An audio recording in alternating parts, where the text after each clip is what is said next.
First lesson, lesson number 1. How to get good video on a mobile device. Step 1, you're holding it wrong. When you want to take video on a mobile device, you have to consider how are other people going to look at that video. And pretty much every single time, you'll end up seeing it in landscape form. Turn it to landscape. Additionally, how much did this thing in your hands cost you?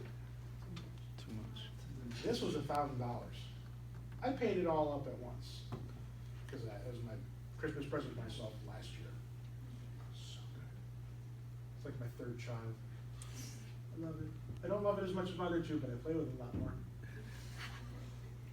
Landscape mode, 2 hands. That is the first thing to getting video on your phone. And this is just like, people are going to see it in landscape. Even when you're looking at video on YouTube, on BuzzFeed, on Reddit, or whatever, and you're holding your phone in the standard portrait style, you're seeing it in landscape. That's how it comes. So, landscape plus 2 hands. Next. Now, what if someone's moving around? They're moving around like that. And they're moving like this, that way too. Right? If you turn with your arms, you have a problem with the human system. We are metal-boned creatures, calcium's a metal, that are basically sacks of carbon full of water. We are dynamic beings. We are bouncing. We are moving all the time. Especially you're exercise science students. All my exercise science students, you're wiggles. None of you can sit still. I sit up here and watch the rest of the class. I can sit here like this. I see all you. Can't stop moving. You're all like my 5-year-old. He's too cute. Anyway, so we want to try and get rid of the wiggliness inherent in human beings. So whenever you're using a camera, whether it be your phone, whether it be a video camera you're holding, whether it be a standard like picture camera. Maybe you go to a wedding and people have the disposable cameras on the tables. Holding it properly, right? Landscape mode.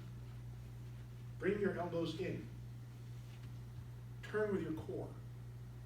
I'm not moving the phone because when I do that, you probably can see it. Well, or I could go out of that, go back there. If I move it like this, it wiggles, it jiggles. My hands are moving, my arms are moving. There's a dynamic system. It's all rubber bands and water, bouncy. Pull your elbows in, you turn your core, it becomes much smoother. That's because you're engaging more muscles. You're engaging your core muscles, which are large, long, stranded muscles. It makes it much more smooth. So, elbows in, turn the core.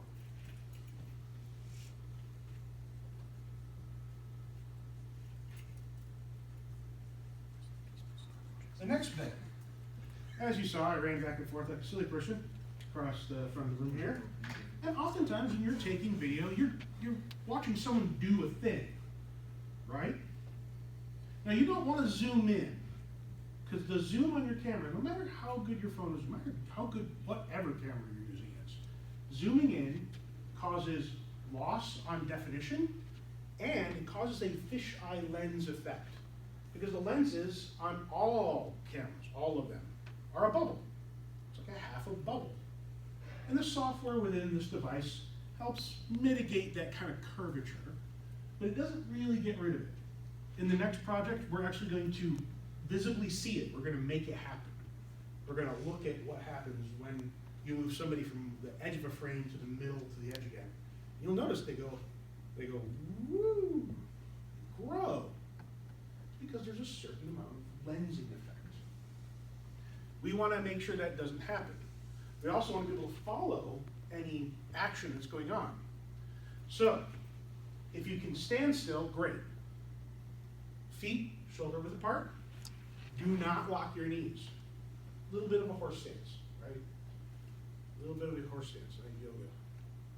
Right? If you can move, if you have to move in order to follow the kind of the action that's going on, you kind of want to walk in the Tai Chi style walk, which is forward, and then the other foot goes base outwards. And so you're not locking your knees, you're walking smoothly and evenly.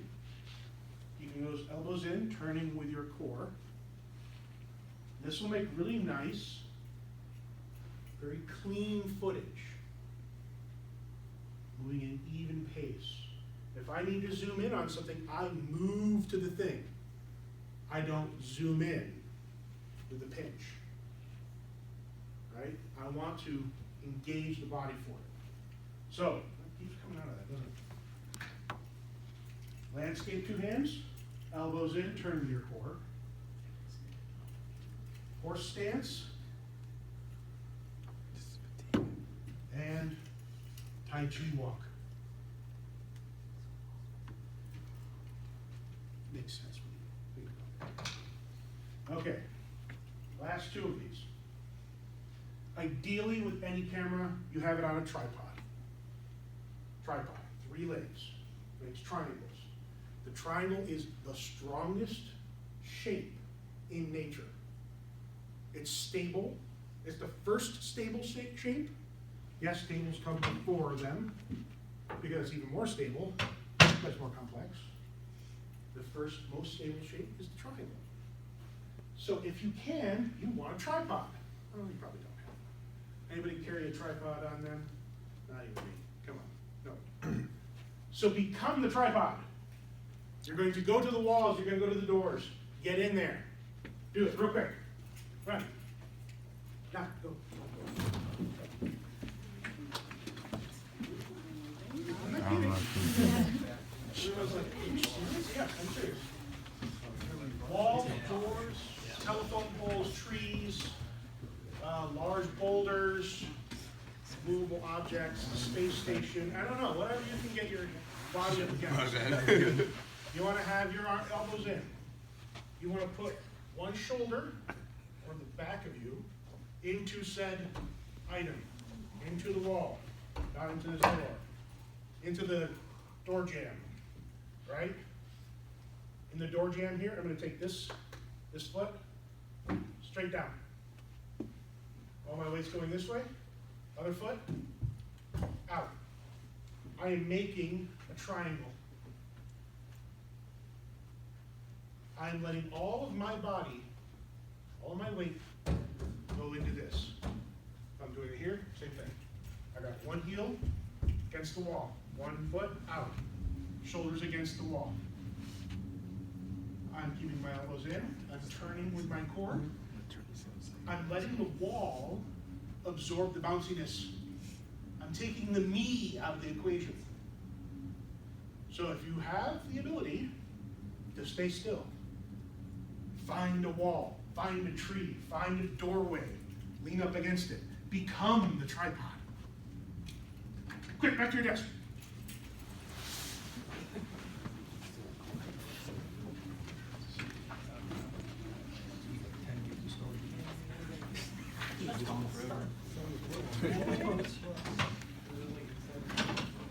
Now, this is what I suggest you do. You're paying to be here, right? That makes me the employee who is serving you, the customer, the patient. Why don't you record your lectures? You're paying for them, right? As long as you don't put them on the internet for profit, that's not a violation of intellectual property rights. So, if you want to get your lectures, if you want to record somebody doing something in a concert hall, whatever, you want to make that tripod happen, but you're sitting. Well, there's usually something in front of you. Even in the concert hall, there's usually a chair in front of you. Become a tripod there. Make the desk be the tripod. So you have yourself like this, elbow, elbow, sternum or chest, into the desk or chair, hold with 2 hands. That's it. You will be very stable. This is great for weddings. This is great for if you have a like a little brother or sister, nephew, niece, whatever, who's doing one of those school plays and it's just terribly cute, but let's face it, you gotta record it, otherwise your aunt's gonna yell at you for not putting it on YouTube or on Facebook. Facebook most likely. Right?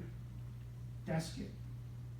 Become a tripod here. Use this. Use the desk as a tripod. Desk it.